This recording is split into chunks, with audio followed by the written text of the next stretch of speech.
You're not stuck because you lack talent, discipline, or potential.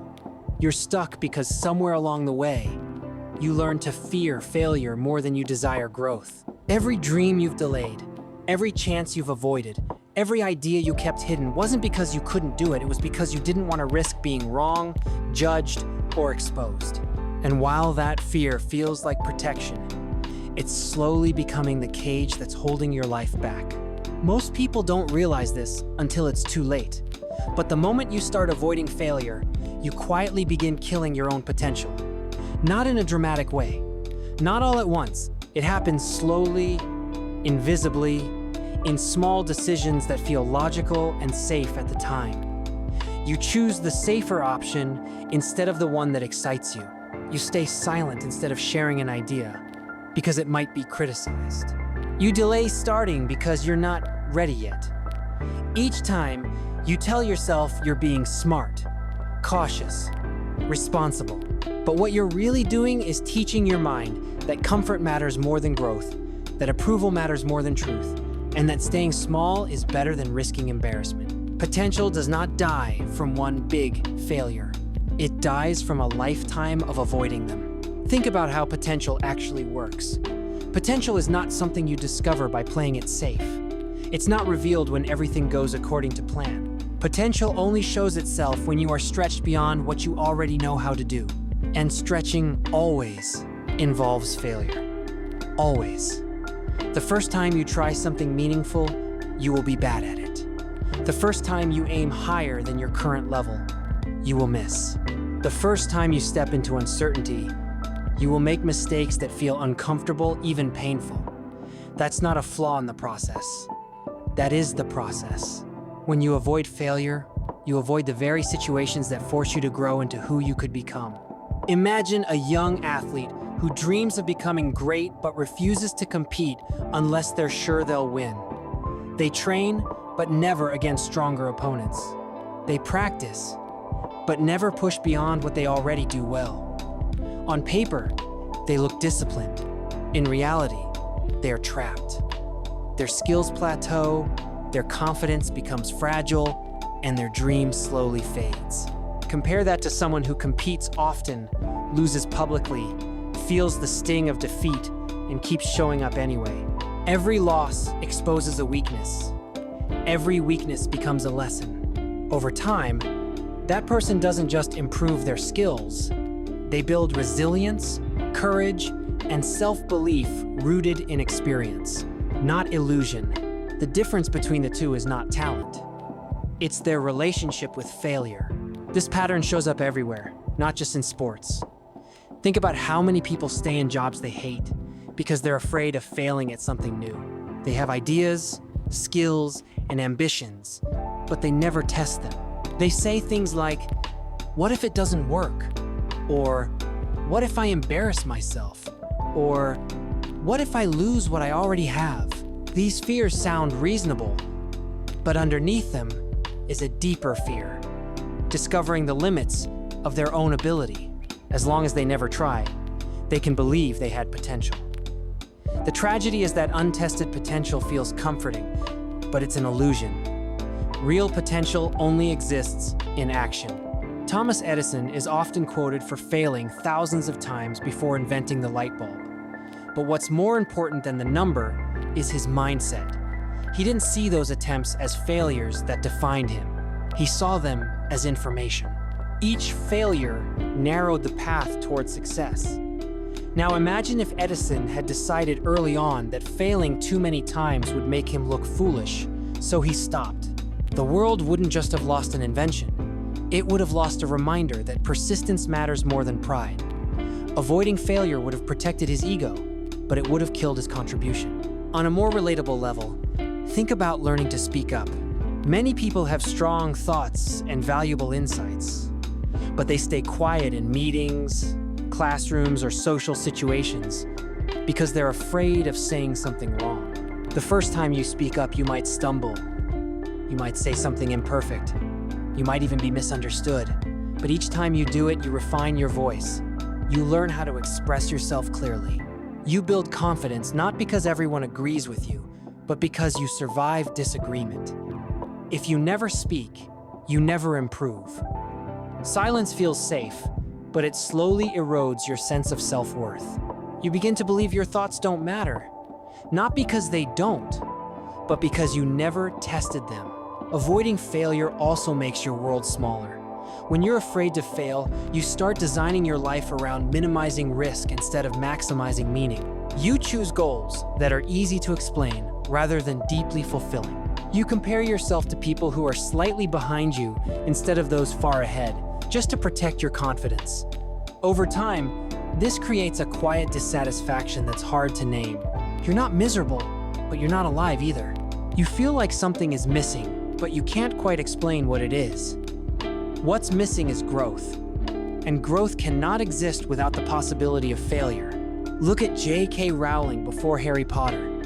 She was a single mother, broke, struggling, and rejected by multiple publishers. If she had decided that rejection meant she wasn't cut out for writing, the story would have ended there. Each rejection letter could have been interpreted as proof of inadequacy. Instead, she treated them as obstacles, not verdicts. Her potential didn't reveal itself because she avoided failure. It revealed itself because she endured it. The success that followed wasn't a sudden miracle. It was the visible result of years of invisible resilience. One of the most damaging lies society tells us is that failure is a sign of incompetence.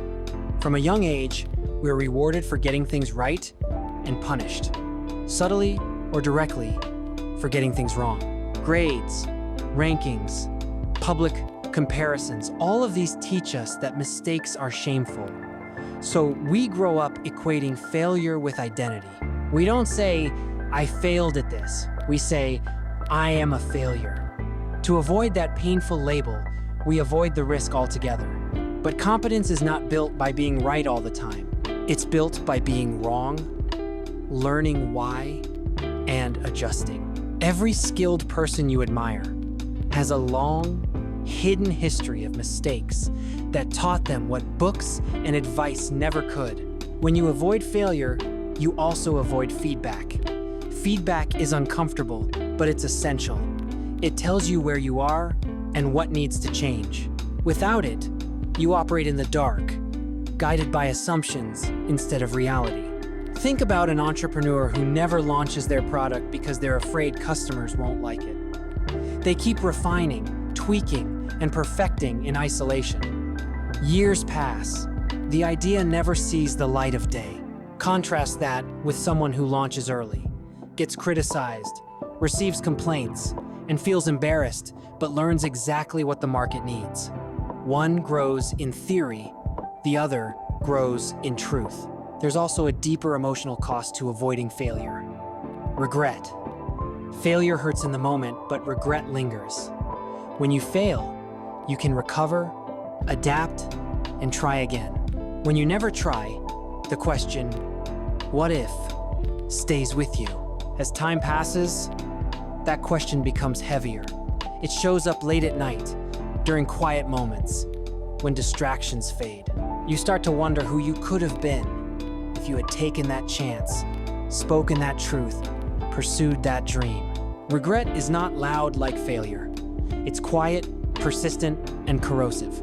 Consider the story of someone who always wanted to create something, write a book, start a channel, build a business, but kept waiting for the perfect moment. Years go by, responsibilities pile up. The dream becomes something they talk about in the past tense. They say, I used to want to, not because the desire died, but because the fear of failing at it grew stronger than the desire to live it. Avoiding failure didn't protect them.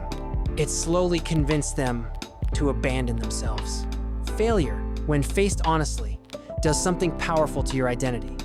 It separates who you are from what you tried.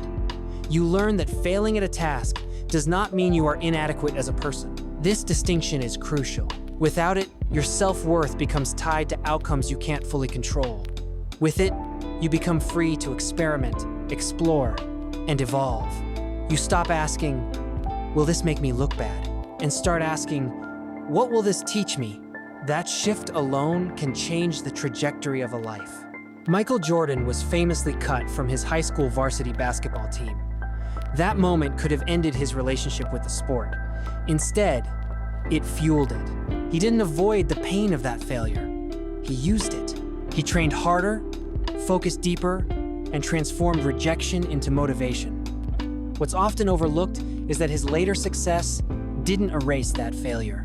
It was built on it. The discipline, hunger, and mental toughness he developed came directly from facing the possibility of not being good enough and choosing to improve anyway. Avoiding failure also keeps you dependent on external validation. If you only do things you're sure you'll succeed at, your confidence becomes conditional. It depends on praise, approval, and smooth outcome. The moment something goes wrong, that confidence collapses. But when you allow yourself to fail and survive it, your confidence becomes internal. You trust yourself not because everything works out, but because you know you can handle it when it doesn't. That kind of confidence is unshakable. Potential is not a guarantee. It's a responsibility. You don't honor it by protecting it from risk. You honor it by testing it against reality. This requires courage, not the loud, dramatic kind, but the quiet kind that shows up again after disappointment. The kind that says, I don't know how this will turn out, but I'm willing to find out. Every time you choose that path, you expand what you believe is possible for yourself. If you're listening to this and feeling uncomfortable, that's not a bad sign. Discomfort often means you're close to something important. Ask yourself where you've been avoiding failure. Where have you been playing small to stay safe? What have you delayed, hidden, or abandoned because you were afraid of not being good enough? Those questions are not meant to shame you. They're meant to wake you up. Awareness is the first step toward reclaiming your potential. You don't need to take a massive leap tomorrow. You just need to take an honest step. Speak when you usually stay silent. Start before you feel ready. Share your work before it's perfect. Apply even if you think you're underqualified. Let yourself be a beginner. Let yourself be seen trying. Failure is not the opposite of success. It's the price of admission. And avoiding it doesn't make you safe. It makes you stagnant. One day, years from now, you'll look back at this moment. You'll either see it as the time you chose growth over comfort, or the time you talked yourself out of trying. Your potential is not asking for perfection. It's asking for permission to fail, to learn, and to become. Give it that permission. Because the fastest way to kill your potential is to protect it from the very experiences that could bring it to life. So here's the truth you need to carry with you from this moment forward. Your life does not change when you finally stop failing. It changes when you stop being afraid of it. Every great version of you that could exist is waiting on the other side of a risk you've been avoiding. Not because you're weak, not because you're incapable, but because growth has always demanded courage before it offers clarity. You don't need more confidence, more time, or more permission. You need a decision to move, even while your hands are shaking, a decision to act, even when the outcome is uncertain. Starting today, choose progress over pride. Choose learning over comfort. Let failure become your teacher instead of your prison. Take one step that scares you. Say yes to the challenge you've been talking yourself out of. Begin the thing you keep postponing. You don't have to win immediately, you just have to show up honestly. Every attempt strengthens you. Every mistake sharpens you. Every setback proves that you are alive, trying, and becoming. One day, you will look back and realize that the moments you feared most were the moments that built you. Not because they were easy, but because you didn't run from them. So go forward with this truth burned into your mindset. Failure cannot destroy your future, avoiding it can. Your potential is not fragile, it's powerful. And the moment you stop protecting it from failure is the moment you finally give it the chance to rise.